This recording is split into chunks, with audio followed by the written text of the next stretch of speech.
क्या पढ़ना है? ऑक्सीजन। इससे पहले क्या क्या बोले थे करके करने के लिए? कर लिए हैं साहब?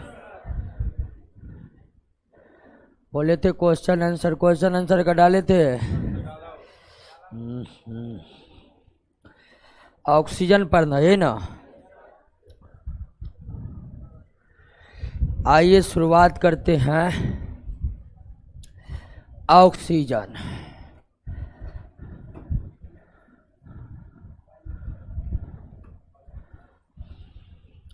ऑक्सीजन और आप जानते हैं कि यह डायटोमिक है। क्या है? डायटोमिक है, यानी ऑक्सीजन का एक अणु ऑक्सीजन के दो परमाणुओं से मिलकर बना होता है। हाइड्रोजन, नाइट्रोजन और ऑक्सीजन जैसे साधारण गैस जो है ये डायटोमिक होते हैं, और इनर्ट गैस के संदर्भ में आप जानते हैं वो मोनोएटोमिक होते हैं। तो ऑक्सीजन डायटोमिक है, इसीलिए हम ऑक्सीजन को O2 लिखते हैं। O2 का मतलब होता है कि ये मुक्त अवस्था में है, यानी ऑक्सीजन जो मुक्त अवस्था में पाया जाता है वो अणुओं के रूप में ही पाया जाता है। तो जब हम O2 लिखते हैं तो हम वास्तव में किसको दर्शा रहे होते हैं, और जब हम सिर्फ O लिखें तो हम दर्शा रहे हैं केवल किसको? परमाणु को दर्शा रहे हैं। ठीक है, ये है परमाणु और ये है आपका अणु। और O2 इसीलिए क्योंकि ऑक्सीजन जो है हमारा डायटोमिक है। जितने भी साधारण गैस हैं वो डायटोमिक ही है। चाहे आप हाइड्रोजन की बात कर लीजिए, चाहे आप नाइट्रोजन की बात कर लीजिए, चाहे आप क्लोरीन की बात कर लीजिए, चाहे आप फ्लोरीन की बात कर लीजिए, या फिर अभी ऑक्सीजन की बात कर लीजिए। साधारण गैस हमेशा क्या होते हैं? डायटोमिक होते हैं। इसके विपरीत जो इनर्ट गैस होते हैं वो मोनोएटोमिक होते हैं। और आप जानते हैं परमाणु अणु के बारे में कि परमाणु जो है वो स्वतंत्र अवस्था में नहीं पाए जा सकते हैं। परमाणु स्वतंत्र अवस्था में नहीं पाए जा सकते हैं। स्वतंत्र अवस्था में कौन पाए जा सकते हैं? अणु पाए जा सकते हैं। हमारे वायुमंडल में भी जो ऑक्सीजन है तो वो हमारे वायुमंडल का ऑक्सीजन किस रूप में मौजूद है? आणविक रूप में मौजूद है, परमाणुविक रूप में मौजूद नहीं है, क्योंकि परमाणु मुक्त अवस्था में रहते ही नहीं है।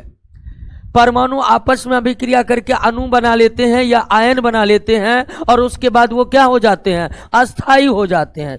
तो ऑक्सीजन जो है आपका यह डायटोमिक है, डायटोमिक है। अब आइए इसके इंट्रोडक्शन यानी पेरियोडिक टेबल में स्थिति का हम पता लगाए। तो ऑक्सीजन का एटॉमिक नंबर कितना होता है? 8 होता है। ऑक्सीजन का परमाणु संख्या कितना होता है? और जानते हैं परमाणु संख्या को किस में प्रदर्शित किया जाता है? Z से। Z से ही परमाणु संख्या को सूचित किया जाता है। परमाणु संख्या को किस अक्षर से सूचित किया जाता है? Z, यानी कि Z बराबर 8 लिखे, मतलब ऑक्सीजन का परमाणु संख्या 8 है। अब हम किसी भी तत्व के पेरियोडिक टेबल में स्थिति का पता लगाए, उसके लिए जरूरी है सबसे पहले हम इलेक्ट्रॉनिक विन्यास लिख लें। तो अगर ऑक्सीजन का परमाणु संख्या 8 है तो इसका जो इलेक्ट्रॉनिक विन्यास होगा 1s2 2s2 2p4 2p4। और इस तरह आप देख रहे हैं ऑक्सीजन का इलेक्ट्रॉनिक विन्यास लिखने के क्रम में अंतिम इलेक्ट्रॉन दूसरा कक्षा के p सबसेल में प्रवेश किया है। इसका मतलब ऑक्सीजन किस ब्लॉक का तत्व है? और वैसे भी आप जानते हैं कि नॉन मेटल किस ब्लॉक के होते हैं? p ब्लॉक के होते हैं। नॉन मेटल किस ब्लॉक के होते हैं?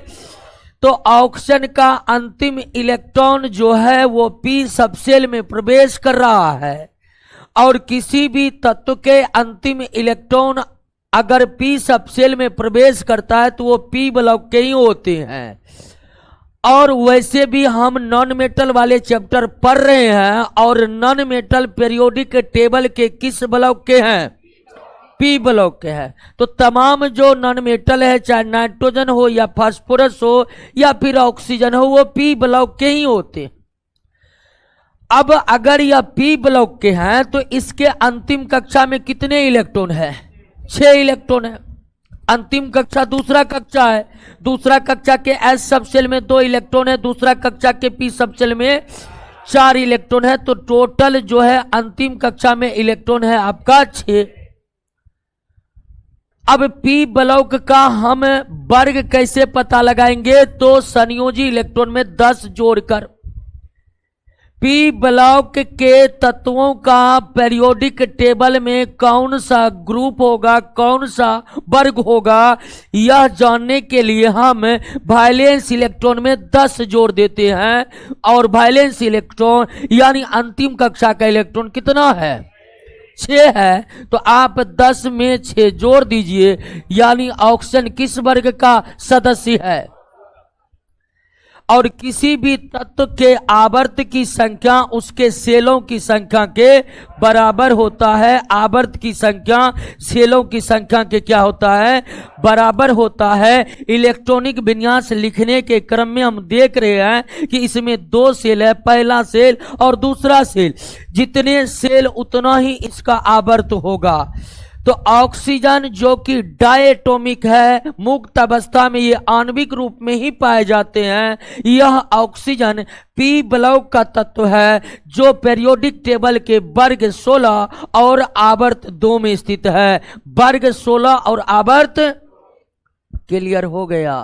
ये था आपका ऑक्सीजन का इंट्रोडक्शन कि कहां पर ये है। बाकी एक बात तो आप जानते ही बायोलॉजी पढ़ लिए हैं कि यह श्वसन के लिए आवश्यक गैसें हैं। ऑक्सीजन को प्राण वायु कहा जाता है। क्या कहा जाता है? तो इतनी बातें जानना बहुत जरूरी थी। और आप जान गए ऑक्सीजन क्या है दोस्तों? डायटोमिक है। और ऑक्सीजन के तरह सभी साधारण गैसें क्या होते हैं? डायटोमिक होते हैं। डायटोमिक का मतलब है कि अणुओं का निर्माण कितने परमाणु से होगा। इसीलिए हम ऑक्सीजन को क्या लिखते हैं? O2 लिख देते हैं। उसके बाद आप देख रहे हैं कि ऑक्सीजन में वैलेंस इलेक्ट्रॉन कितना है? 6 है। कोर इलेक्ट्रॉन कितना है? 2 है। वैलेंस इलेक्ट्रॉन कितना है? 6 है। कोर इलेक्ट्रॉन कितना है? और इलेक्ट्रॉनिक विन्यास के आधार पर हम पीरियोडिक टेबल की स्थिति का पता कैसे लगाए? देख लिए कि नहीं देख लिए? पी ब्लॉक का तत्व किस वर्ग में है उसके लिए आप वैलेंस इलेक्ट्रॉन में कितना जोड़ दीजिए? 10। आवर्तों की संख्या सेलों के संख्या के क्या होते हैं? बराबर होते हैं। आवर्तों की संख्या सेलों की संख्या क्या होते हैं? अब आइए ऑक्सीजन के प्रमुख विशेषताओं को हम देख लेते हैं।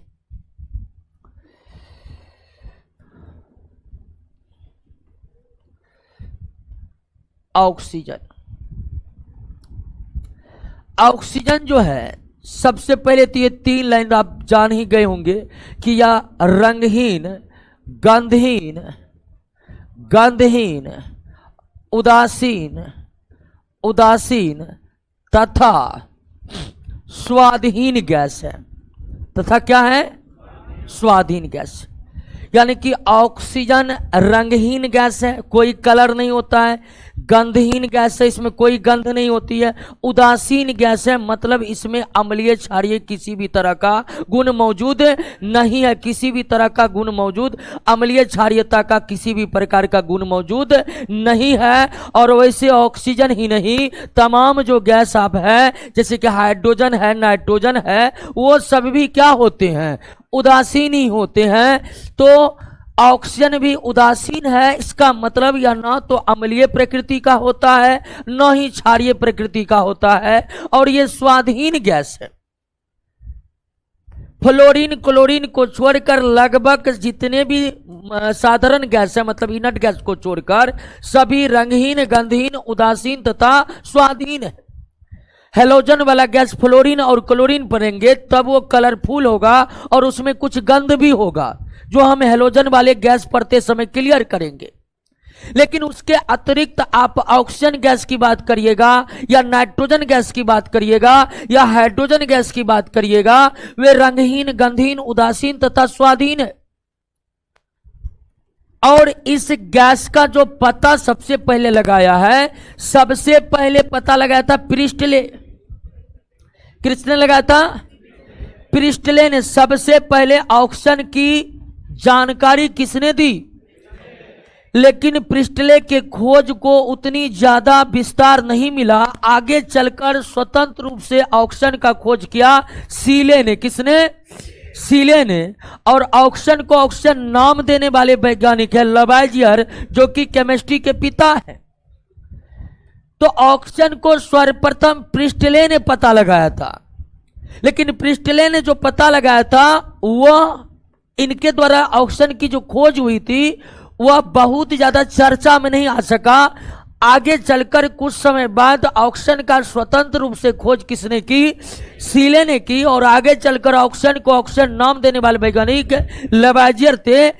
तो आगे चलकर ऑक्शन की जब खोजकर्ता की बात होती है तो ऑक्शन के खोजकर्ता में इन तीनों वैज्ञानिक का नाम लिया जाता है। प्रिस्टले का भी नाम लिया जाता है, सीले का भी नाम लिया जाता है, लवाइजियर के द्वारा नाम लिया जाता है। तो ऑक्सीजन गैस की खोज प्रिस्टले, सीले और लवाइजियर ने संयुक्त रूप से किया। ये आप बात कह सकते हैं, कोई इसमें गलती नहीं है। लेकिन अगर क्रम जानिएगा तो सबसे पहले किसने खोजा, उसके बाद किसने खोजा? लवाइजियर खोजा नहीं, बल्कि ये नामकरण किया कि ऑक्सीजन ऑक्सीजन है। लेकिन आगे चलकर इन तीनों को ऑक्सीजन के खोजकर्ता के रूप में माना गया कि प्रिस्टले, सीले और लवाइजियर ने जो है ऑक्सीजन की खोज की। क्लियर हुआ? दो गुण समझ गए। ऑक्सीजन रंगहीन, गंधहीन, उदासीन तथा स्वाधीन गैस है। इसका खोज किसने किया? प्रिस्टले, सीले और लवाइजियर ने किया। प्रिस्टले, सीले और लवाइजियर ने किया। अब ध्यान दीजिए दोस्तों कि यह जो है ऑक्सीजन जो है, अब देख लिए कि यह रंगहीन गैस है। ऑक्सीजन क्या है? लेकिन ऑक्सीजन जो कि गैसीय अवस्था में रहते हैं, ऑक्सीजन जो गैसीय अवस्था में रहते हैं, इसको आप 54.5 केल्विन ठंडा कर दे। 54.5 केल्विन अगर ठंडा कर दे, ऑक्सीजन गैस को अगर ठंडा करते करते करते 54.5 केल्विन पर ले आए, तब ये जो ऑक्सीजन जो गैसीय रूप में है ये बदल जाएगा किसमें? द्रव में। ये बदल जाएगा किसमें? द्रव में। यानी कि 54.5 केल्विन ताप पर ऑक्सीजन गैस से द्रव में कन्वर्ट हो जाता है। यानी आप कह सकते हैं कि ऑक्सीजन का जो मेल्टिंग पॉइंट है, ऑक्सीजन का जो मेल्टिंग पॉइंट है ये कितना है? 54.5 केल्विन। ऑक्सीजन का जो मेल्टिंग पॉइंट है वो कितना है? अब आप ये तो जान गए कि ऑक्सीजन जो है गैसीय अवस्था में कलरलेस होते हैं, यानी कि रंगहीन होते हैं। लेकिन जब ऑक्सीजन द्रव में आता है, द्रव अवस्था में आता है, तब इसका रंग हल्का नीला हो जाता है। तब इसका रंग हल्का नीला हो जाता है, हल्का नीला हो जाता है। तो ऑक्सीजन गैसीय अवस्था में निश्चित ही कलरलेस होते हैं, रंगहीन होते हैं। लेकिन द्रव ऑक्सीजन का रंग कैसा होता है? हल्का नीला होता है। द्रव ऑक्सीजन का रंग कैसा होता है? हल्का नीला होता है। और ऑक्सीजन कितने डिग्री सेल्सियस ताप पर द्रव में बदल जाते हैं? यानी कि ऑक्सीजन का मेल्टिंग पॉइंट कितना है? ऑक्सीजन का मेल्टिंग पॉइंट कितना है? क्लियर हो गया? एक बार फिर से देख लेते हैं। क्लास रुक गया था क्या?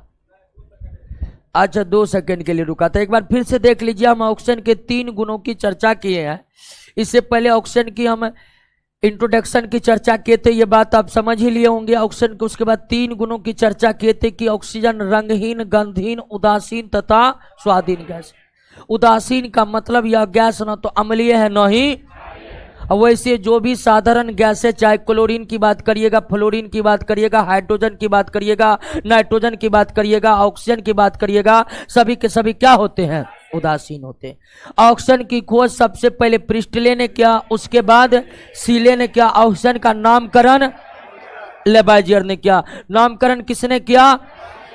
इसलिए आगे चलकर ऑक्सीजन के खोजकर्ता के रूप में प्रिस्टले, सीले, लवाइजियर तीनों को माना गया। यानी कि ऑक्सीजन के खोजकर्ता प्रिस्टले, सीले, लवाइजियर तीनों हैं। अब हम ये बात कर रहे थे कि ऑक्सीजन जो है वो गैसीय अवस्था में कलरलेस होते हैं, रंगहीन होते हैं, उसमें कोई रंग नहीं होते हैं। लेकिन अगर गैसीय ऑक्सीजन को 54.5 केल्विन तक ठंडा किया जाए, गैसीय ऑक्सीजन को अगर 54.5 केल्विन तक ठंडा किया जाए, तब यह ऑक्सीजन गैस से किस अवस्था में आ जाते हैं? द्रव अवस्था में। और द्रव ऑक्सीजन का रंग हल्का नीला होता है। द्रव ऑक्सीजन का रंग हल्का नीला होता है। द्रव ऑक्सीजन का रंग हल्का नीला होता है। अब ऑक्सीजन की अगली सबसे बड़ा गुण यह है कि ऑक्सीजन अभिक्रियाशील गैस है। अभिक्रियाशील गैस है।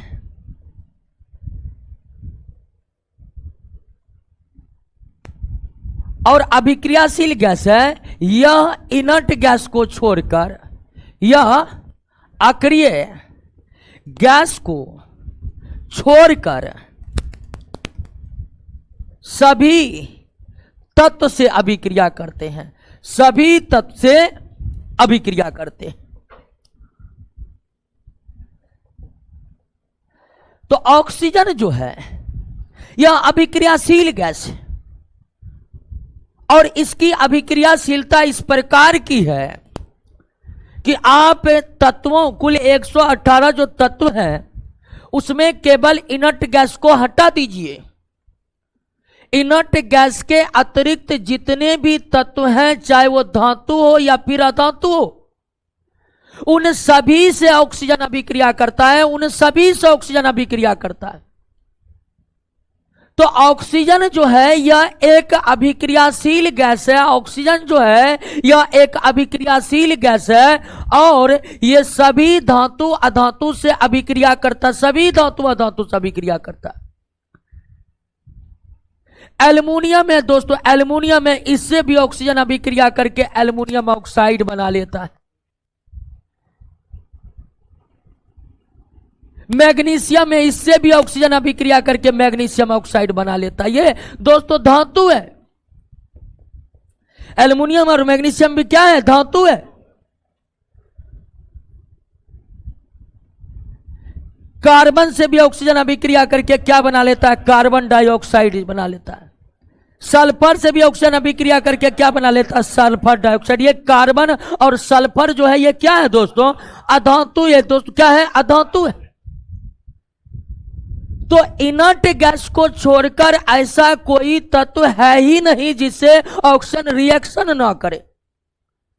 ये सभी धातु अधातु से अभिक्रिया करते हैं। ये सभी धातु अधातु से अभिक्रिया करते हैं और ये सभी धातु अधातु से अभिक्रिया करके ऑक्साइड का निर्माण करते हैं। किसका निर्माण करते हैं? ऑक्साइड का निर्माण करते हैं। किसका निर्माण करते हैं? ऑक्साइड का निर्माण करते हैं। और आप जानते हैं कि ऑक्साइड, ऑक्सीजन जो भिन्न भिन्न धातु या अधातु से अभिक्रिया करके, ऑक्सीजन भिन्न भिन्न धातु और अधातु से अभिक्रिया करके जो ऑक्साइड बनाते हैं, इन ऑक्साइड की प्रकृति कितने प्रकार की होती है दोस्तों? ऑक्साइड की प्रकृति कितने प्रकार की होती है? कितने प्रकार की? 2 प्रकार की होती है। गड़बड़ा गए दोस्तों। ऑक्सीजन अभिक्रियाशील है और ये सभी से अभिक्रिया करके किसका निर्माण करते हैं? ऑक्साइड का निर्माण करते हैं। ऑक्साइड की प्रकृति हो सकती है आपका क्या? क्षारीय। क्षारीय कौन होते हैं? धातु के ऑक्साइड होते हैं। क्षारीय कौन होते हैं? धातु के ऑक्साइड होते हैं, जैसे कि calcium oxide, magnesium oxide, sodium monoxide. ठीक है, ये सब धातु के ऑक्साइड है। और धातु के ऑक्साइड की प्रकृति क्या होती है? क्षारीय होती है। ऑक्साइड आपको मिल सकता है उभयधर्मी। किस प्रकार का?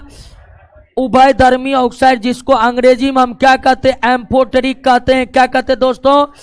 एम्फोटेरिक कहते हैं। और उभयधर्मी भी कौन होते हैं? धातु के ऑक्साइड। उभयधर्मी भी कौन होते हैं? धातु के ऑक्साइड। और जो प्रमुख धातु के ऑक्साइड उभयधर्मी एम्फोटेरिक होते हैं, उसमें आपको याद रखना aluminium oxide, zinc oxide, lead oxide, beryllium oxide, ये बताए हुए भी थे हम। तो ऑक्सीजन अभिक्रियाशील होते हैं इनर्ट गैस को छोड़कर। लगभग ये सभी धातु अधातु से अभिक्रिया करके ऑक्साइड का निर्माण करते हैं। और ऑक्साइड कितने प्रकार के हो सकते हैं? ऑक्साइड क्षारीय होते हैं। और क्षारीय ऑक्साइड कौन होते हैं? धातु के। धातु से अभिक्रिया करके ऑक्सीजन जो ऑक्साइड बनाते हैं उसकी प्रकृति क्षारीय होती है। और यह भी याद रखना कि कुछ धातु से जो ऑक्सीजन अभिक्रिया करके ऑक्साइड बनाते हैं उनमें कुछ धातु के ऑक्साइड की प्रकृति क्या होती है? उभयधर्मी होती है, एम्फोटेरिक होते हैं। ऐसे ऑक्साइड जो कभी अम्लीय और कभी क्षारीय गुणों का प्रदर्शन करे, या ऐसे ऑक्साइड जो अम्लीय क्षारीय दोनों गुणों का प्रदर्शन करे, तो उसे हम क्या कहते हैं? उभयधर्मी कहते हैं। उभयधर्मी ऑक्साइड जो है वो अम्लीय क्षारीय दोनों तरह के गुणों का प्रदर्शन करते हैं। इसके बात समझिए कि ऑक्साइड की प्रकृति क्या हो सकती है? अम्लीय भी हो सकती है। क्या हो सकती है? अम्लीय भी हो सकती है। और अम्लीय होते हैं अधातु के ऑक्साइड। अम्लीय कौन होते हैं? अधातु के ऑक्साइड क्या होते हैं? अम्लीय होते हैं। अधातु के ऑक्साइड क्या होते हैं?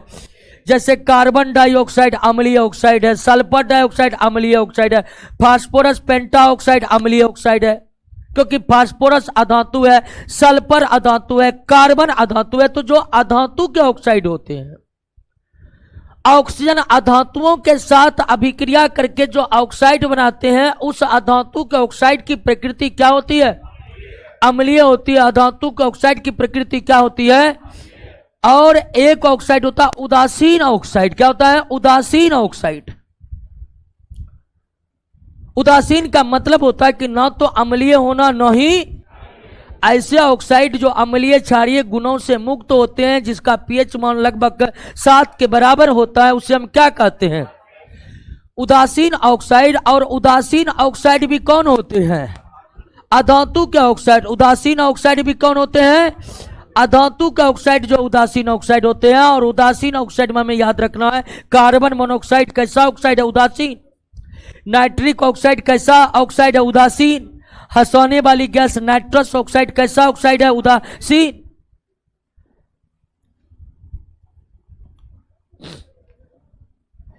तो एक चौथे गुणों को हम क्या देखे थे कि ऑक्सीजन अभिक्रियाशील गैस है, या इनर्ट गैस को छोड़कर सभी से अभिक्रिया करते हैं। और ऑक्सीजन धातु अधातु, इनर्ट गैस को छोड़कर सभी धातु अधातु से अभिक्रिया करके क्या बनाते हैं? ऑक्साइड बनाते हैं। मतलब इनर्ट गैस को छोड़कर ऐसा कोई है ही नहीं जिससे ऑक्सीजन अभिक्रिया ना करे। और भिन्न भिन्न तत्वों से अभिक्रिया करके ऑक्सीजन जो ऑक्साइड का निर्माण करता है, भिन्न भिन्न तत्वों से अभिक्रिया करके ऑक्सीजन जो ऑक्साइड का निर्माण करता है, यह ऑक्साइड कितने प्रकार के हो सकते हैं? 4 प्रकार के। मुख्य कितने प्रकार के ऑक्साइड होते हैं? 4 प्रकार के ऑक्साइड होते हैं। और भी कई प्रकार ऑक्साइड के, लेकिन मुख्य 4 प्रकार के होते हैं। क्षारीय ऑक्साइड कौन होते हैं? उभयधर्मी ऑक्साइड कौन होते हैं? अम्लीय ऑक्साइड कौन होते हैं? उदासीन ऑक्साइड कौन होते हैं? क्लियर है ना? धातु के ऑक्साइड अम्लीय और उदासीन नहीं हो सकते, और अधातु का ऑक्साइड क्षारीय और उभयधर्मी नहीं हो सकते हैं। अधातु के ऑक्साइड जब भी होगा वो अम्लीय होगा या उदासीन होगा। अधातु के ऑक्साइड कभी भी क्षारीय या उभयधर्मी प्रकृति के नहीं हो सकते हैं। वहीं धातु के जो ऑक्साइड है वो क्षारीय उभयधर्मी प्रकृति को हो सकते हैं। धातु के ऑक्साइड कभी भी अम्लीय या उदासीन प्रकृति के नहीं हो सकते हैं। और ऐसे ऑक्साइड जो भिन्न भिन्न रासायनिक अभिक्रियाओं में अम्लीय क्षारीय दोनों तरह के गुणों का प्रदर्शन करे, उसे क्या कहते हैं? कोई दिक्कत? अब आइए अगले गुणों पर हम चर्चा करते हैं।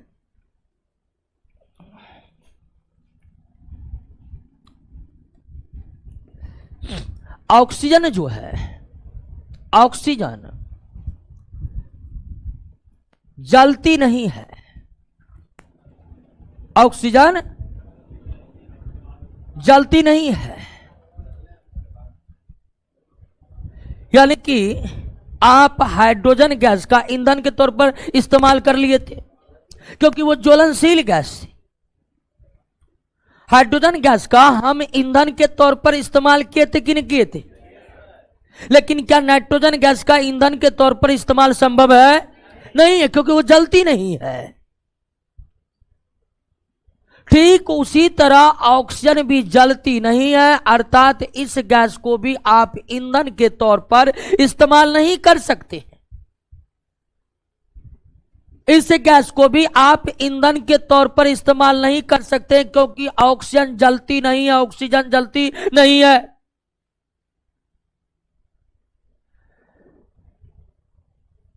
लेकिन ऑक्सीजन दहन पोषक गैस है। ऑक्सीजन क्या है? दहन पोषक गैस। ऑक्सीजन दहन पोषक गैस है।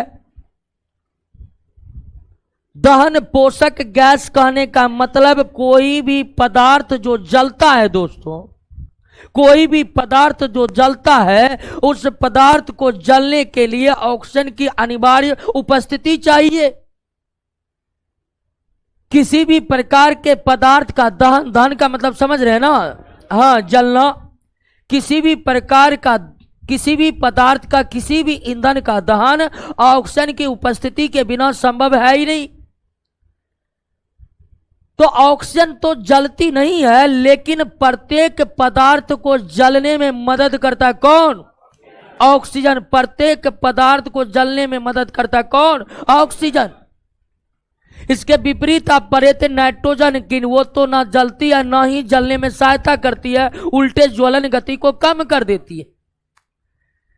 नाइट्रोजन का इससे पहले पढ़े थे कि नाइट्रोजन ना तो जलती है ना ही जलने में सहायक होती है, उल्टे नाइट्रोजन गैस ज्वलन गति को क्या कर देती है? कम कर देती है।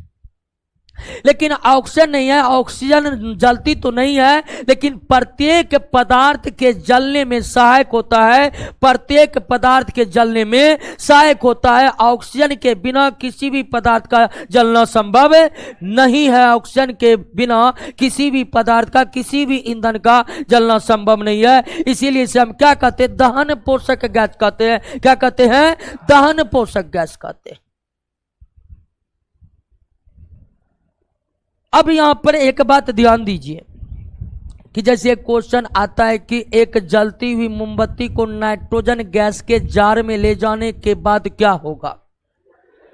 तो मोमबत्ती बुझ जाएगी, क्योंकि नाइट्रोजन गैस ज्वलन गति को क्या कर देता है? कम कर देता है। वो जलने की प्रक्रिया को रोकता है, धीमा करता है, बंद कर देता है। तो एक जलती हुई मोमबत्ती को नाइट्रोजन गैस के जार में ले जाने के उपरांत मोमबत्ती बुझ जाएगी, क्योंकि नाइट्रोजन गैस जलने में सहायता नहीं करता है, उल्टे वह ज्वलन गति को रोकता है।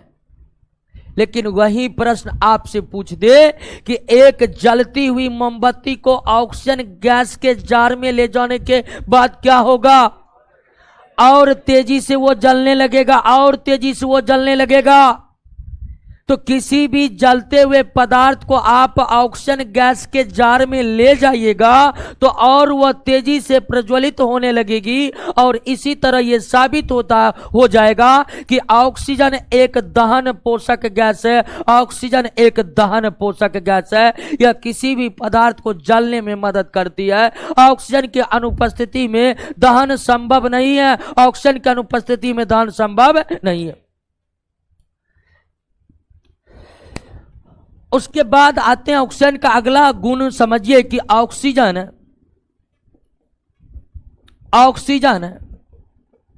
जल में बहुत ही अल्प मात्रा में विलय होता है। बहुत ही अल्प मात्रा में विलय यानी कि सोलेबल होता है, विलय होता है। यानी कि ऑक्सीजन गैस जो है जल में घुलती नहीं है। सामान्य ताप पर हल्की सी ऑक्सीजन गैस जल में घुली रहती है। हम जो जल पीते हैं उसमें थोड़ा सा ऑक्सीजन घुला हुआ रहता है। लेकिन आप कहिएगा कि ऑक्सीजन पर्याप्त मात्रा में जल में घुल सकती है, तो इस तरह का गुण ऑक्सीजन में नहीं है। वैसे कोई भी गैस जो है जल में घुलनशील नहीं है। अमोनिया एक अपवाद है जो कि अत्यधिक घुलनशील है। हाइड्रोजन की बात करिएगा, नाइट्रोजन की बात करिए या ऑक्सीजन की बात करिएगा, गैस जो होते हैं वो जल में नहीं घुलते। गैसों को जल में घुलाने के लिए गैस के ऊपर एक बहुत बड़ा दाब आरोपित करना पड़ता है। बहुत बड़ा दाब आरोपित करने के उपरांत ही कोई गैस जल में घुलते हैं, तो ऑक्सीजन भी आपका गैस है और यह भी जल में घुलनशील नहीं है।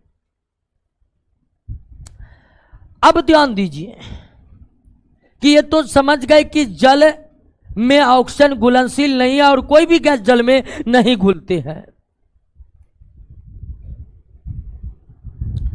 लेकिन कुछ ऐसे तत्व हैं जैसे कि सोना, प्लेटिनम,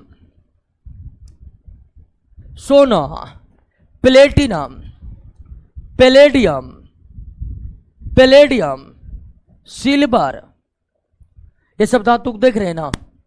सोना, प्लेटिनम, पैलेडियम, सिल्वर, सोना, प्लेटिनम, पैलेडियम, सिल्वर, ये सब धातुएं, सोना, प्लेटिनम, पैलेडियम, सिल्वर जैसी धातु गर्म अवस्था में अत्यधिक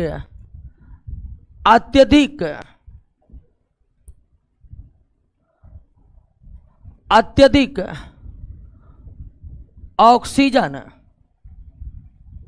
अवशोषित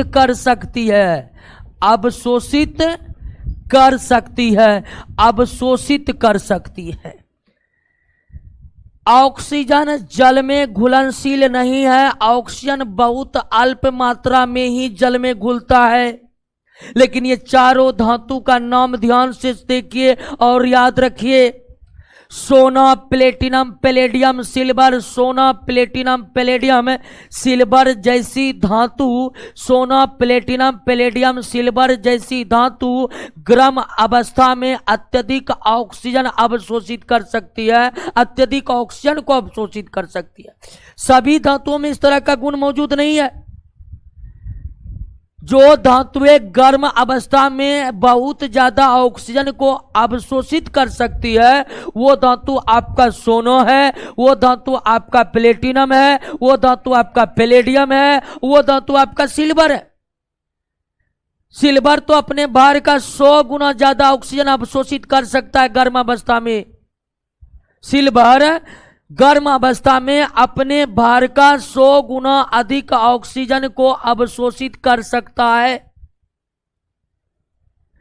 तो कुछ धातुएं भी है जो गर्म अवस्था में काफी ज्यादा ऑक्सीजन को एब्जॉर्ब कर सकता है, गर्म अवस्था में काफी ज्यादा ऑक्सीजन को क्या कर सकता है, एब्जॉर्ब कर सकता है। क्लियर हुआ बात, समझ गए। और ये बात तो बताने की जरूरत है नहीं कि ऑक्सीजन जो है वह क्या है, प्राण वायु है। क्या है? प्राण वायु है। ठीक है, क्योंकि यह श्वसन के लिए क्या है, श्वसन के लिए अनिवार्य है, श्वसन के लिए अनिवार्य है। आपने देखा था कि धातुओं का बहुत ज्यादा महत्व है हमारे जिंदगी में, धातु का बहुत ज्यादा महत्व है। अधातुओं की संख्या मात्र 22 है, अधातुओं की संख्या मात्र 22 है। तो अधातुओं की संख्या मात्र 22 होने के कारण आप अधातुओं के उपयोगिता को कम मत आंक लीजिएगा। अगर उस 22 अधातु में ही एक ऑक्सीजन ही गायब हो जाए प्रकृति से, तो फिर क्या जीवन संभव हो पाएगा? नहीं हो पाएगा। तो निश्चित ही 118 तत्वों में अधातुओं की संख्या मात्र 22 है, लेकिन उन 22 अधातुओं का महत्व इस तरह से हमारे जिंदगी के लिए है कि उन 22 अधातुओं के बिना, उस 22 अधातुओं के बिना जीवन जीना संभव नहीं है। ऑक्सीजन को प्राण गैस कहते हैं या प्राण वायु कहते हैं, क्योंकि हम जानते हैं कि श्वसन के लिए यह एक अनिवार्य गैस है। श्वसन के लिए यह एक अनिवार्य गैस। अब आते हैं ऑक्सीजन की उपलब्धता पर हम बात करते हैं।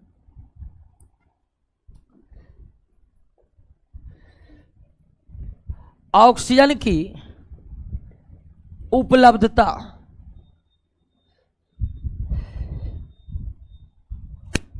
अब ऑक्सीजन जो है दोस्तों, ऑक्सीजन जो है यह मुक्त अवस्था में भी पाए जाते हैं और संयुक्त अवस्था में भी पाए जाते हैं। दोनों तरह से यह हमारे प्रकृति में विद्यमान है। मुक्त अवस्था का मतलब समझ रहे हैं कि अकेले अकेले, मुक्त अवस्था का मतलब अकेले अकेले, असंयुक्त अवस्था का मतलब यौगिकों के रूप में। तो हमारे प्रकृति में जो ऑक्सीजन की उपलब्धता है, हमारे प्रकृति में जो ऑक्सीजन की उपलब्धता है वो दोनों तरह से है। मुक्त अवस्था में भी ऑक्सीजन उपलब्ध है और संयुक्त अवस्था में भी ऑक्सीजन उपलब्ध है। अब कहिएगा मुक्त अवस्था में, तो मुक्त अवस्था में ये कहां मौजूद है? हमारे वायुमंडल में। हमारे वायुमंडल का लगभग 21% जो है गैस कौन है? ऑक्सीजन। और वायुमंडल में जो 21% ऑक्सीजन मौजूद है दोस्तों, वायुमंडल में जो 21% ऑक्सीजन मौजूद है वो ऑक्सीजन किस रूप में है? मुक्त अवस्था में है ना। वायुमंडल का जो 21% ऑक्सीजन है वो किस रूप में है? मुक्त अवस्था में। तो ऑक्सीजन जो है वो मुक्त अवस्था में पाए जाते हैं और संयुक्त अवस्था में। और संयुक्त अवस्था में जितने भी ऑक्साइड यौगिक है, जितने भी ऑक्साइड यौगिक है, उसका एक अवयव हमेशा कौन? ऑक्सीजन। और तमाम तरह के ऑक्साइड अयस्कों की भूपर पट्टी पर भरमार है। आप लोहा के अयस्क हेमाटाइट का बात करिए, वो कैसा अयस्क? ऑक्साइड। उस हेमाटाइट का एक अवयव क्या है? ऑक्सीजन। चाहे आप ऑक्साइड अयस्क की बात कर लीजिए या हाइड्रोक्साइड अयस्क की बात कर लीजिए, इन अयस्कों में ऑक्सीजन संयुक्त अवस्था में मौजूद रहते हैं। तो प्रकृति में ऑक्सीजन की अगर बात करिएगा तो ये प्रचुर मात्रा में मुक्त और संयुक्त दोनों अवस्था में पाए जाते हैं। हमारे प्रकृति में ऑक्सीजन संयुक्त और मुक्त दोनों अवस्था में पाए जाते हैं। मुक्त अवस्था में सबसे ज्यादा ये हमारे वायुमंडल में पाए जाते हैं। हमारे वायुमंडलीय गैस का 21% जो ऑक्सीजन है वो किस अवस्था में है? वो मुक्त अवस्था में है। जबकि भूपर पट्टी की बात करिएगा तो खुद भूपर पट्टी के निर्माण में 49.2% क्या है? ऑक्सीजन है। तो ऑक्सीजन किस रूप में हमारे प्रकृति में उपलब्ध है? मुक्त और संयुक्त दोनों अवस्था में मौजूद है। मुक्त और संयुक्त दोनों अवस्था में मौजूद है। मुक्त अवस्था में सबसे ज्यादा कौन मौजूद है? वायुमंडल में ऑक्सीजन की प्रतिशतता कितनी है? 21% है। कितनी है? और संयुक्त अवस्था में आप जानते हैं कि जितने भी ऑक्साइड अयस्क है, जितने भी ऑक्साइड अयस्क है, उस ऑक्साइड अयस्क का एक अवयव हमेशा कौन है? ऑक्सीजन है। एक अवयव हमेशा कौन है? ऑक्सीजन है। क्लियर हो गया? अब आते हैं ऑक्सीजन के बनाने की विधि पर चर्चा करते हैं।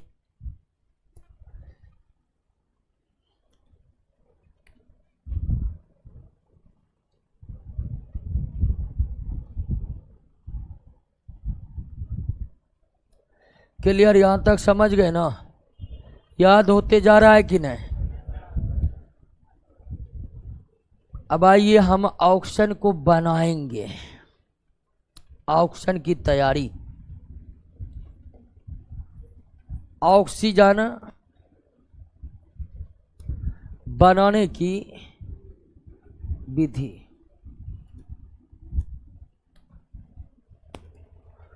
ऑक्सीजन को कैसे तैयार करेंगे। और सबसे पहले हम प्रयोगशाला विधि को देख लेते हैं। प्रयोगशाला विधि, लैब मेथड। अगर हमें ऑक्सीजन को तैयार करना है लैब में, तो लैब में ऑक्सीजन तैयार करने के लिए लिया जाता है पोटेशियम क्लोरेट। क्या लिया जाता है? Potassium chlorate. KClO3 क्या कहते हैं? Potassium chlorate. और पोटेशियम क्लोरेट को गर्म किया जाता है। पोटेशियम क्लोरेट को गर्म किया जाता है 693 केल्विन लगभग। कितना? 615। अच्छा 615 होगा। 615 केल्विन इसे गर्म करते हैं। और यहां पर एक कैटलिस्ट का इस्तेमाल करना पड़ता है। वो कैटलिस्ट कौन है? Manganese dioxide.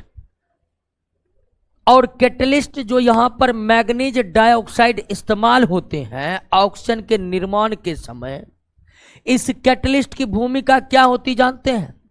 इस कैटलिस्ट की भूमिका होती है कि पोटेशियम क्लोरेट के मेल्टिंग पॉइंट को कम कर देना, द्रवणांक को कम कर देना। तो जब प्रयोगशाला में पोटेशियम क्लोरेट को मैग्नीज डाइऑक्साइड की उपस्थिति में 615 केल्विन गर्म करते हैं, तब बनता है पोटेशियम क्लोराइड और ऑक्सीजन गैस। पोटेशियम क्लोराइड और ऑक्सीजन गैस तैयार होता है दोस्तों। तो लैब में ऑक्सीजन को तैयार करने के लिए, प्रयोगशालाओं में ऑक्सीजन को तैयार करने के लिए किसका इस्तेमाल होता है? पोटेशियम क्लोरेट का इस्तेमाल होता है। पोटेशियम क्लोरेट को गर्म करने पर कौन गैस निकलेगा? ऑक्सीजन गैस निकलेगा। पोटेशियम क्लोरेट को गर्म करने पर कौन गैस बाहर निकलेगा? ऑक्सीजन गैस बाहर निकलेगा। और ये सवाल तो कई बार पूछा कि पोटेशियम क्लोरेट गर्म होकर के कौन गैस प्रदान करती है? ऑक्सीजन प्रदान करती है। यही है दोस्तों ऑक्सीजन बनाने की प्रयोगशाला विधि। और ऑक्सीजन बनाने के इस प्रयोगशाला विधि में कैटलिस्ट किस प्रकार का इस्तेमाल होता है? और यहां पर मैग्नीज डाइऑक्साइड जो कैटलिस्ट है, इस कैटलिस्ट की भूमिका यह होती है कि पोटेशियम क्लोरेट के मेल्टिंग पॉइंट को क्या करना? कम करना। पोटेशियम क्लोरेट के मेल्टिंग पॉइंट को क्या करना? कम करना। अगर हम मैग्नीज डाइऑक्साइड का इस्तेमाल नहीं करेंगे तो ऐसा नहीं है कि ऑक्सीजन नहीं बनेगा, बनेगा। आप जानते हैं कैटलिस्ट का इस्तेमाल करें या ना करें, रासायनिक अभिक्रियाओं में बनने वाले उत्पाद पर कोई फर्क पड़ता नहीं है। अगर इस रासायनिक अभिक्रिया से मैग्नीज डाइऑक्साइड को निकाल दे, फिर भी हमें प्रोडक्ट के रूप में पोटेशियम क्लोराइड और ऑक्सीजन गैस की प्राप्ति होगी। लेकिन दोस्तों आप चाहिएगा कि 615 केल्विन पर ही अगर हमें ऑक्सीजन की प्राप्ति हो, इसके लिए मैग्नीज डाइऑक्साइड उत्प्रेरक का इस्तेमाल करना आवश्यक होता है। तो प्रयोगशालाओं में ऑक्सीजन गैस किस प्रकार तैयार किए जाते हैं?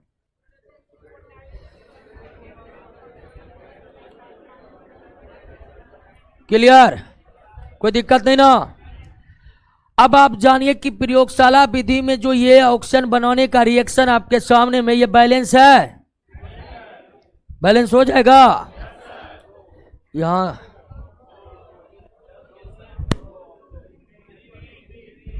क्लियर? अब ध्यान दीजिए दोस्तों, ये तो हम समझ गए कि लैब में प्रयोगशाला में कैसे तैयार होगा ऑक्सीजन। लेकिन अन्य कई यौगिक हैं, अन्य भी कई यौगिक हैं जिसको गर्म करने पर कौन गैस निकलता है? ऑक्सीजन। और ये भी परीक्षा में खूब पूछे जाते हैं। तो आइए थोड़ा उन यौगिकों के बारे में आप याद रखिए, उन यौगिकों के बारे में याद रखिए जो गर्म होकर ऑक्सीजन गैस प्रदान करते हैं, जो गर्म होकर ऑक्सीजन गैस प्रदान करते हैं। तो कौन कौन से यौगिक हैं जो गर्म होने पर ऑक्सीजन गैस प्रदान करते हैं? तो इसमें पहला आता है पोटेशियम परमैंगनेट KMnO4। यह पोटेशियम पर मैग्नेट, पोटेशियम पर मैग्नेट।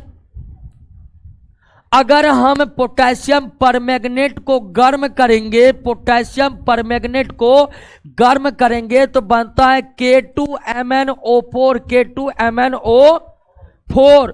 और K2Mn4 को पोटेशियम मैग्नेट पढ़ते हैं। क्या पढ़ते हैं?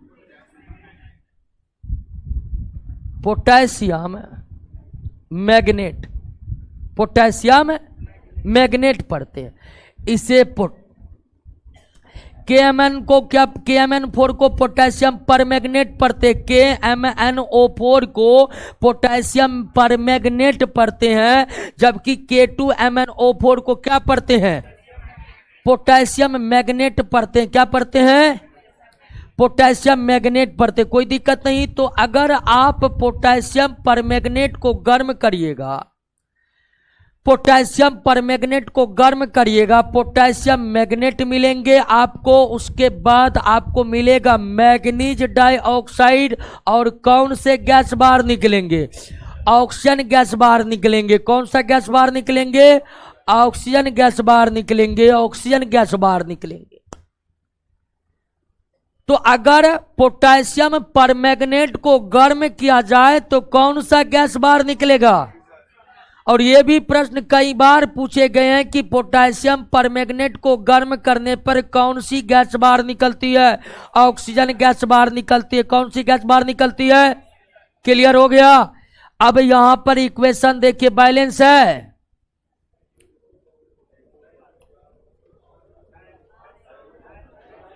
बैलेंस है।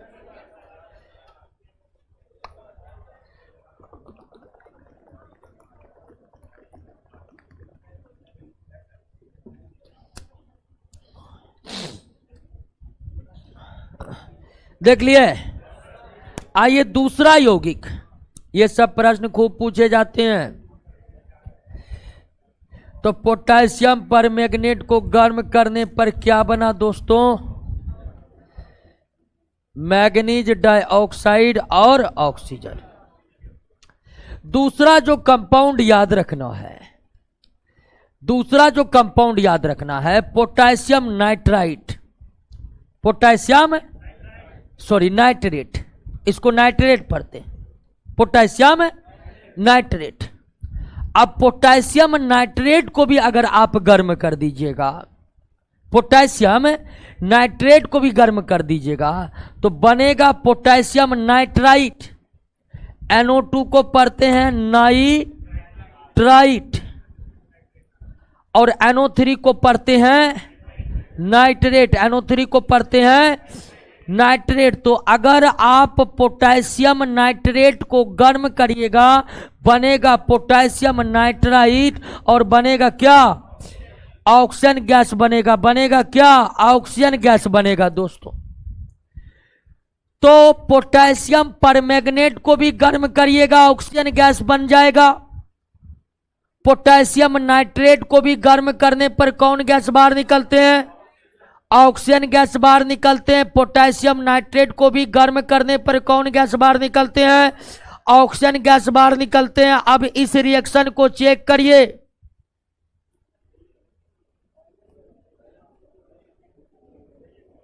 सही है। अब एक क्वेश्चन है कि यहां पर टेम्परेचर कितना रखना है? टेम्परेचर मामूली ही टेम्परेचर रखना है, बहुत ज्यादा टेम्परेचर क्या बच सकता है? यहां पर नहीं है। सामान्य तौर पर गर्म करने पर जो है ये सब गैस जो है, ये सब यौगिक जो है ऑक्सीजन गैस छोड़ते रहते हैं। तो पोटेशियम परमैंगनेट को गर्म किए तो ऑक्सीजन बना, पोटेशियम नाइट्रेट को गर्म किए तो ऑक्सीजन बना। अब एक और कंपाउंड आपको याद रखना है जो गर्म होकर ऑक्सीजन गैस प्रदान करते हैं, वो है लेड नाइट्रेट। यह भी प्रश्न पूछा हुआ, लेड नाइट्रेट PbNO3 PbNO3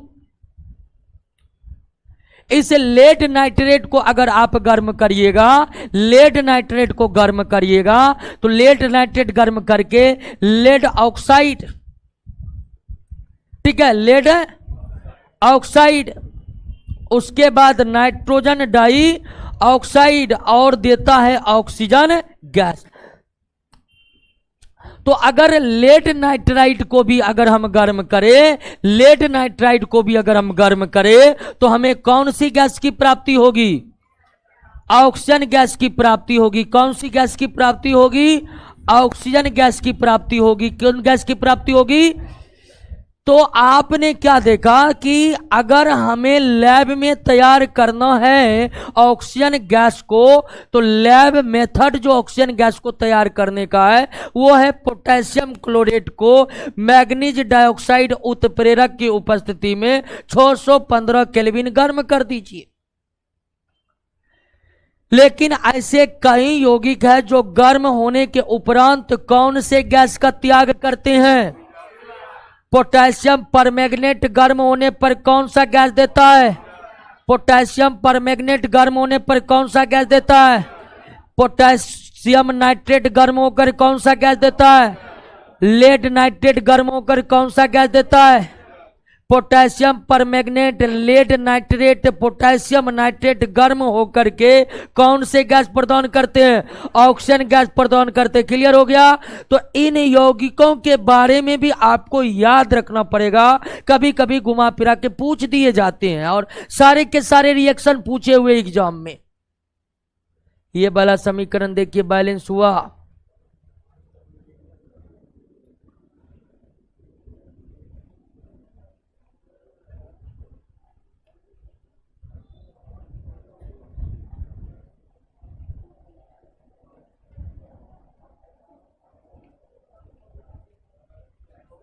हो गया? बैलेंस हो गया? कोई दिक्कत नहीं ना? बनाने का विधि देख लिए, ये तो था प्रयोगशाला विधि। लेकिन अगर व्यापारिक स्तर पर हमें ऑक्सीजन तैयार करना है,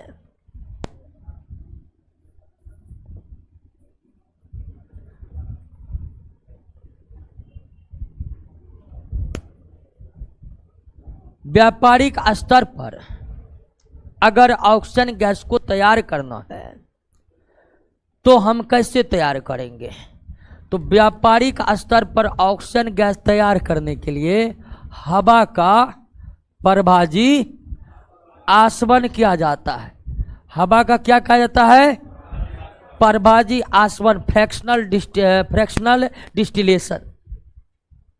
हवा का परभाजी आसवन करके न सिर्फ ऑक्सीजन की प्राप्ति होती है, बल्कि हवा का परभाजी आसवन करके नाइट्रोजन की भी प्राप्ति की जा सकती है, नाइट्रोजन की भी प्राप्ति कर सकती है, कार्बन डाइऑक्साइड की भी प्राप्ति की जा सकती है।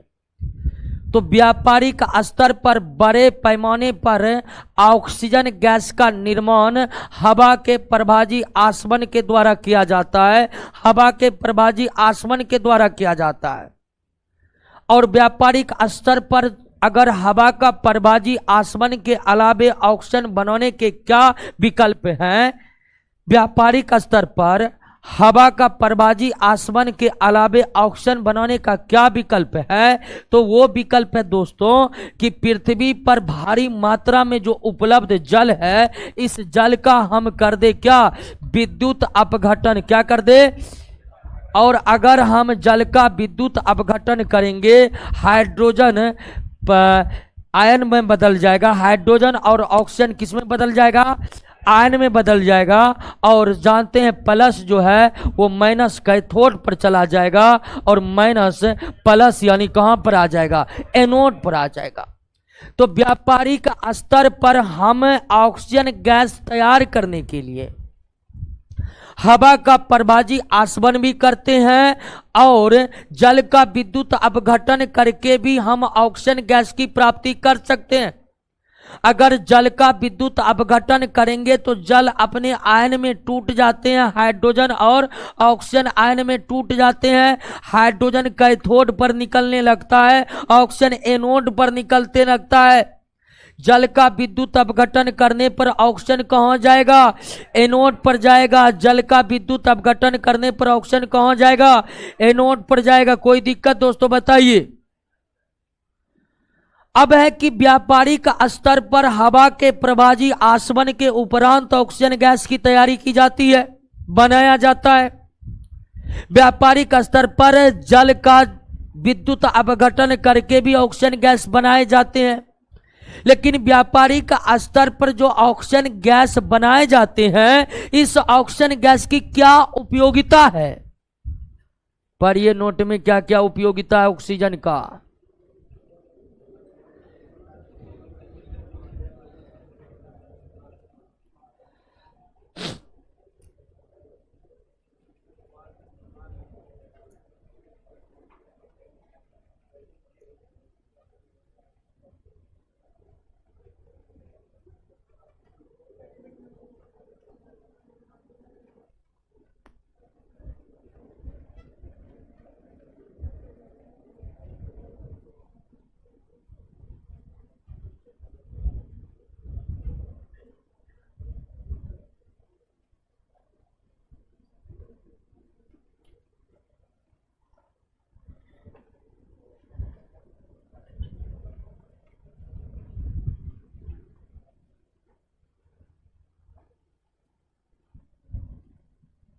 क्लियर?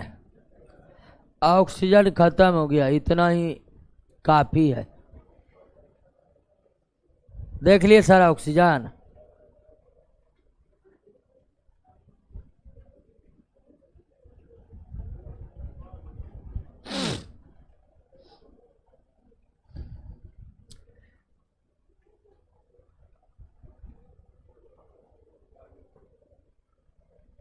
कितने गुणों को देखे हैं? 12 गुणों का। आइए एक बार देख लेते, फिर से रिवाइज हो जाएगा। फिर तब हम ऑक्सीजन के एक प्रमुख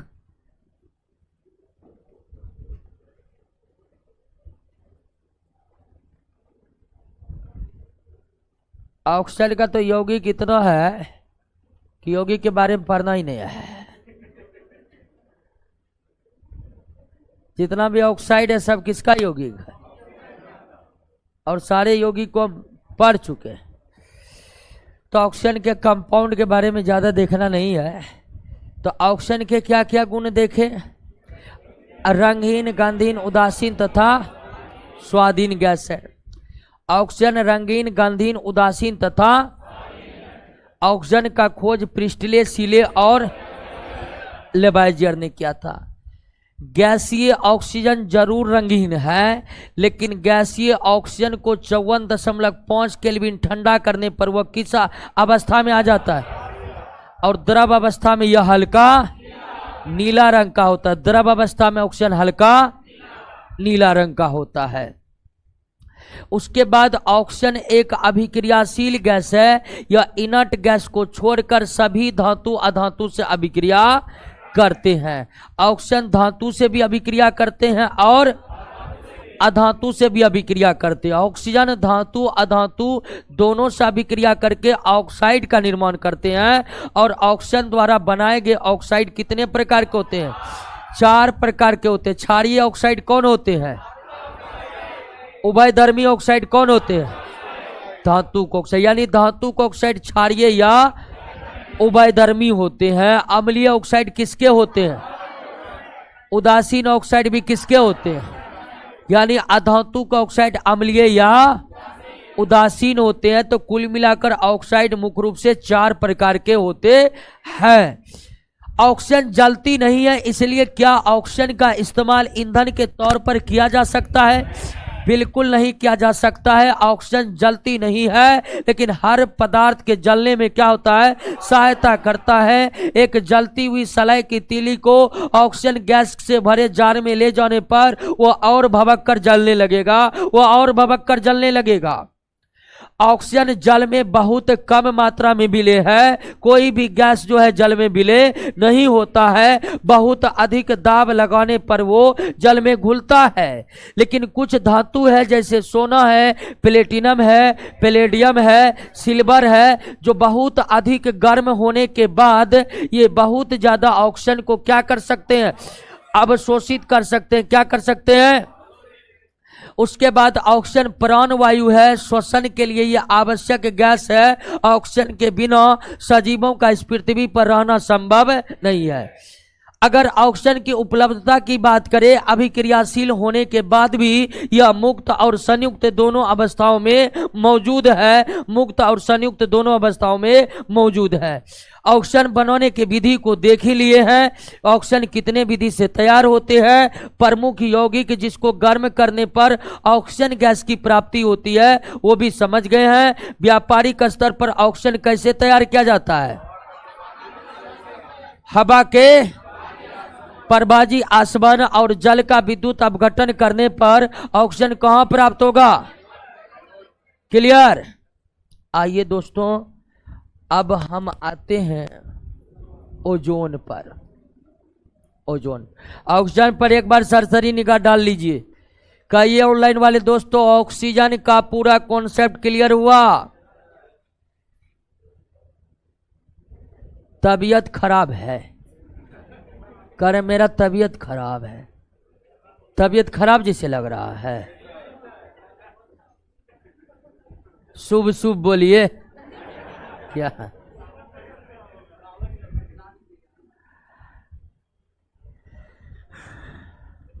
चलिए एक बार शॉर्टकट में पूरा बता दिए, शॉर्टकट में पूरा बता ही दिए हैं। देख लीजिए, फिर भी कुछ पॉइंट अगर समझ में ना आए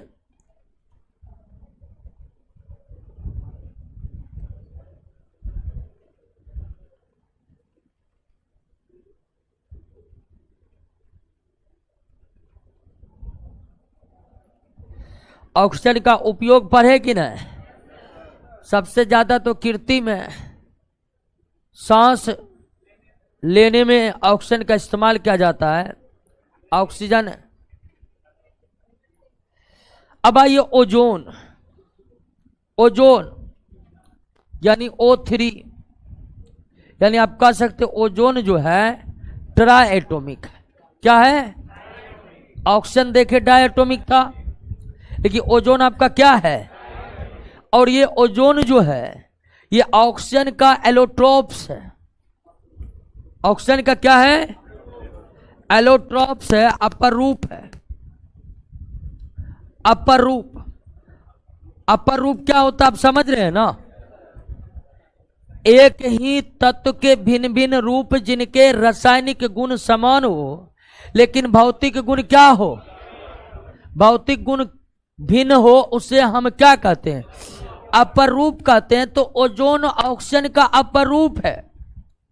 जिस तरह हीरा, ग्रेफाइट और फुलेरिन, हीरा, ग्रेफाइट और फुलेरिन जो है कार्बन के अपर रूप है, उसी तरह ओजोन किसके अपर रूप है? ऑक्सीजन के अपर रूप है। तो ओजोन क्या है? तो ओजोन ऑक्सीजन के 3 परमाणुओं से मिलकर बना एक ट्राई एटॉमिक मॉलिक्यूल्स है। और यह ओजोन जो है यह ऑक्सीजन के अपर रूप है। ऑक्सीजन के अपर रूप है। अब इस ओजोन का निर्माण कैसे होता है दोस्तों? इस ऑक्सीजन का निर्माण हमारे धरातल से 20 किलोमीटर के ऊंचाई पर समताप मंडल पर स्वयं प्राकृतिक तरीके से होते रहता है। अगर ऑक्सीजन की निर्माण प्रक्रिया को देखें दोस्तों, तो ऑक्सीजन की निर्माण प्रक्रिया पृथ्वी के धरातल के 20 किलोमीटर के ऊपर कौन सा मंडल अवस्थित है? या क्षोभ मंडल के ऊपर की सीमा को क्या कहते हैं? समताप मंडल कहते हैं। इस समताप मंडल पर स्वतः ही ओजोन का निर्माण प्राकृतिक तरीके से होते रहता है। कैसे होते रहता है? तो इस समताप मंडल पर ऑक्सीजन पर प्रभाव पड़ता है किसका? पराबैंगनी किरण का। किसका? पराबैंगनी किरण का। और निर्माण होता है किसका? ओजोन का निर्माण होता है। किसका निर्माण होता है? तो ओजोन जो है हमारे प्रकृति में स्वतः बनते हैं ऑक्सीजन की सहायता से। और यह स्वतः बनने की प्रक्रिया कहां पर होती है? समताप मंडल में होती है। समताप मंडल पर ऑक्सीजन के अणुओं पर जैसे ही पराबैंगनी किरणें पड़ती है तो 3 ऑक्सीजन के अणु मिलकर के 2 ओजोन के अणु को तैयार करते हैं। और इस तरह से स्वतः ही समताप मंडल पर ऑक्सीजन का, ओजोन का निर्माण होते रहता है। और अगर हमें लैब में ओजोन को तैयार करना है तो लैब में भी ओजोन को इसी तरह से तैयार किया जाता है। ऑक्सीजन को डिस्चार्ज इलेक्ट्रिक ट्यूब से होकर गुजारा जाता है। डिस्चार्ज इलेक्ट्रिक ट्यूब से ऑक्सीजन को गुजार कर प्रयोगशाला में किसको तैयार किया जाता है? ओजोन को। या प्रयोगशाला में ओजोन जो तैयार किया जाता है, प्रयोगशाला में जो ओजोन तैयार किया जाता है वो ऑक्सीजन से ही तैयार किया जाता है। और ऑक्सीजन से ओजोन को जो तैयार किया जाता है एक खास प्रकार के मशीन के द्वारा, और उस खास प्रकार के मशीन या उपकरण का नाम ओजोनाइजर है। क्या है? ओजोनाइजर। ओजोनाइजर। ओजोनाइजर में ऑक्सीजन डालिए और बनकर रेडी है क्या? ओजोन। बनकर रेडी है आपका क्या? ओजोन। तो जिस तरह समताप मंडल में ऑक्सीजन के सहायता से ओजोन तैयार होते हैं, तो लैब में भी अगर ऑक्सीजन को ओजोन को तैयार करना है तो ऑक्सीजन को हम ओजोनाइजर उपकरण से होकर गुजारते हैं और हमें प्राप्त क्या होता है? ओजोन प्राप्त होता है। अब ओजोन जो है वह ऑक्सीजन का एलोट्रोप है, ऑक्सीजन का अपर रूप है, तो रासायनिक गुण तो ओजोन का किसके समान होगा? ऑक्सीजन का समान होगा। लेकिन ओजोन की सबसे खास बात है दोस्तों कि समताप मंडल पर ऑक्सीजन पर पाराबैंगनी किरणों के प्रभाव से, समताप मंडल में ऑक्सीजन पर पाराबैंगनी के किरणों के प्रभाव से जो ओजोन का निर्माण होता है, या ओजोन जो है ये सूर्य के पराबैंगनी किरणों को पृथ्वी पर आने से क्या करता है? रोकता है। तो समताप मंडल पर इतने ओजोन का निर्माण हुआ है कि एक ओजोन परत ही बन गया है, और वो ओजोन परत सूर्य से आने वाली हानिकारक पराबैंगनी किरणों को पृथ्वी पर क्या कर देती है? रोक देती है। लंबे समय तक पृथ्वी पर जब तक ओजोन परत का निर्माण नहीं हुआ था तब तक इस पृथ्वी पर जीवन की उत्पत्ति हो ही नहीं पाई। इस पृथ्वी पर सबसे पहले जीवन की उत्पत्ति समुद्र में हुई थी, और सबसे पहले जीवन की उत्पत्ति समुद्र में इसलिए हुई थी कि उस समय ये ओजोन परत था ही नहीं, और ओजोन परत न होने के कारण सूर्य के हानिकारक पराबैंगनी किरणें डायरेक्ट पृथ्वी के सतह पर आती थी, और जिसके कारण स्थल पर जीवन के उत्पत्ति का कोई संभावना ही नहीं थी। लेकिन जल जो है, समुद्री जल जो था वो पराबैंगनी किरणों को सोख लेता था, इसलिए जल में रहने वाले जलीय जीव पराबैंगनी किरणों के दुष्प्रभाव से क्या हो गए? बचे रह गए। धीरे धीरे जब ओजोन परत का निर्माण हुआ इस प्रक्रिया के जरिए, तब जाकर एक बड़ी परत बनी, ओजोन परत बनी, और ओजोन परत बनने के उपरांत सूर्य के पराबैंगनी किरणों का पृथ्वी पर आना रुका, तब जाकर पृथ्वी के स्थल पर जीवों का क्या हुआ? विकास हुआ। तो समताप मंडल का जो ओजोन परत है, समताप मंडल का जो ओजोन परत है वो पृथ्वी के जैव विविधता के लिए अनिवार्य है। अगर समताप मंडल के ओजोन परत नष्ट हो जाएंगे तो सूर्य के पराबैंगनी किरण, हानिकारक पराबैंगनी किरण डायरेक्ट पृथ्वी के सतह पर आएंगे, और तब जाकर सारी जैव विविधता जो आज हमारे सामने है वो क्या हो जाएगा? नष्ट हो जाएगा। क्लियर हो गया? बात समझ गए? ओजोन के बारे में और क्या ज़्यादा जानिएगा, लेकिन जानते इसका गंध जो है सड़ी हुई मछली की तरह होते, यानी ऑक्सीजन देखे थे गंधहीन था, कोई प्रकार की गंध नहीं थी। लेकिन ओजोन जो है, या ओजोन जो है, इसमें सड़ी हुई मछली की तरह क्या होता है? गंध होता है। सड़ी हुई मछली की तरह क्या होता है? और ओजोन की क्या महत्ता है, खासकर समताप मंडल का क्या महत्ता है, आप समझ गए ना? अब ध्यान दीजिए कि आप जानते हैं कि ओजोन जो है, ओजोन जो है या समताप मंडल में भी है, लेकिन ओजोन का कुछ भाग क्षोभ मंडल, क्षोभ मंडल समताप मंडल आप समझ रहे हैं ना? पृथ्वी के निकटतम जो वायुमंडल की परत है उसे क्षोभ मंडल कहते हैं, उसके ऊपर के परत को समताप मंडल कहते हैं, फिर आयन मंडल, फिर बहिर्मंडल। तो ओजोन का निर्माण प्राकृतिक रूप से कैसे हुआ समझ गए। वायुमंडल में ऑक्सीजन भरे हुए हैं 21%, वायुमंडल में ऑक्सीजन की कोई कमी है नहीं, 21%। उस वायुमंडलीय ऑक्सीजन पर जब सूर्य के पराबैंगनी किरणों का प्रभाव पड़ता है तब जाकर वही ऑक्सीजन कन्वर्ट होता है किसमें, ओजोन में। और यह प्रक्रिया लगातार चलते रहती है, ऑक्सीजन ओजोन बनते रहता है और ओजोन भी ऑक्सीजन में विघटित होते रहता है। लगातार बनने की प्रक्रिया कारण समताप मंडल में ओजोन की एक परत ही बन गई, जो हमारे पृथ्वी के जैव विविधता के लिए कितना महत्व है ये आप समझ चुके हैं। लेकिन ओजोन की कुछ मात्रा क्षोभ मंडल में भी मौजूद है। ओजोन की कुछ मात्रा क्षोभ मंडल में भी मौजूद है।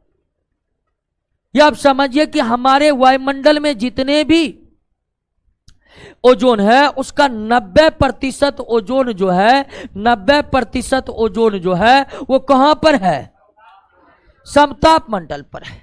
90% ओजोन जो है वो कहां पर है दोस्तों, समताप मंडल है। और क्षोभ मंडल में आपका कितना परसेंट है, तो प्राकृतिक रूप से जितने ओजोन है उसका 90% ओजोन क्षोभ मंडल में है और 10% ओजोन जो है, सॉरी 90% समताप मंडल में है और 10% ओजोन कहां है, क्षोभ मंडल। अब देखिए कि समताप मंडल में जो ये अधिकांश ओजोन है इसको कहते हैं अच्छा ओजोन। इसे क्या कहते हैं, अच्छा ओजोन, क्योंकि ये सूर्य के पराबैंगनी किरणों को पृथ्वी पर आने से क्या करती है, रोकती है। लेकिन 10% ओजोन जो क्षोभ मंडल में है दोस्तों, 10% ओजोन जो क्षोभ मंडल में है इसे बुरा ओजोन कहते हैं। क्यों, तो ये ओजोन जो है, क्षोभ मंडल के जो ओजोन है, ये त्वचा कैंसर, मोतियाबिंद, इन सब के रोगों के कारण बनते हैं। यानी कि क्षोभ मंडल में जो ओजोन उपस्थित है दोस्तों, वे हमारे लिए उपयोगी न होकर वे हमारे लिए क्या है, हानिकर है।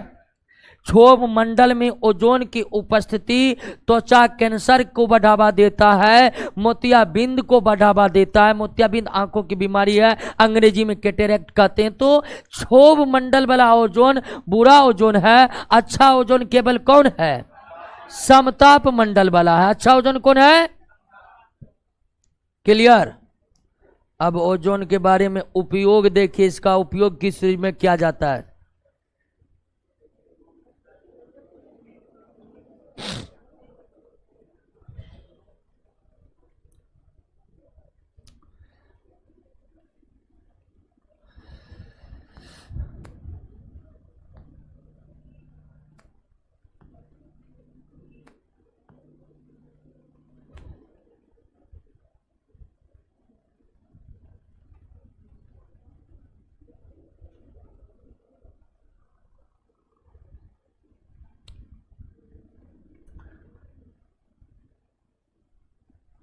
क्लियर।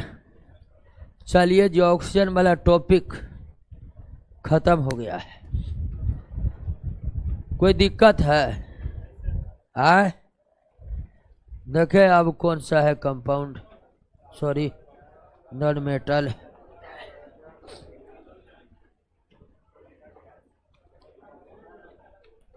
चलिए 3 क्लास और लगेगा।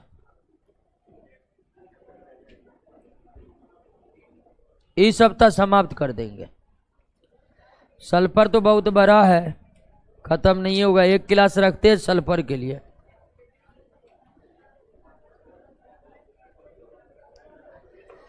कई ऑक्सीजन में कोई दिक्कत, अब इतना ऑक्सीजन प्रश्न देख लिए थे ना, ऑक्सीजन का प्रश्न तो देख ही लिए ना। सल्फर ऑक्सीजन से बड़ा टॉपिक है, तो आइए अगले क्लास में हम सल्फर पर चर्चा करेंगे। इस सप्ताह आपका नॉन मेटल समाप्त हो जाएगा, उसके बाद ऑर्गेनिक पर आएंगे।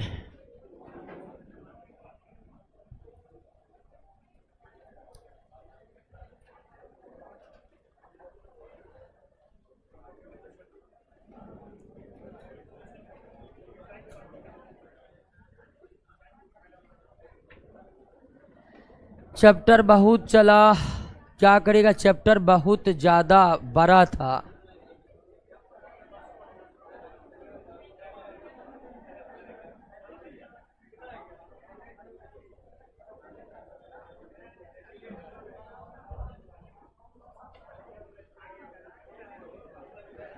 रंजीत कुमार,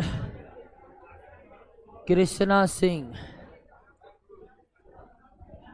सब क्वेश्चन याद कर लिए। आकाश कुमार सब वेरी गुड।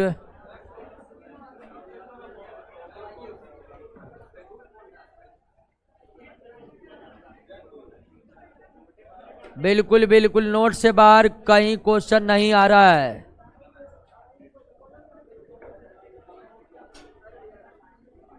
हाँ हाँ, अब केमिस्ट्री तो फिनिश ही हो गया है, ऑर्गेनिक पढ़ना है, खत्म। ऑफलाइन क्लास आ सकते, बिल्कुल आ सकते, आ जाइए।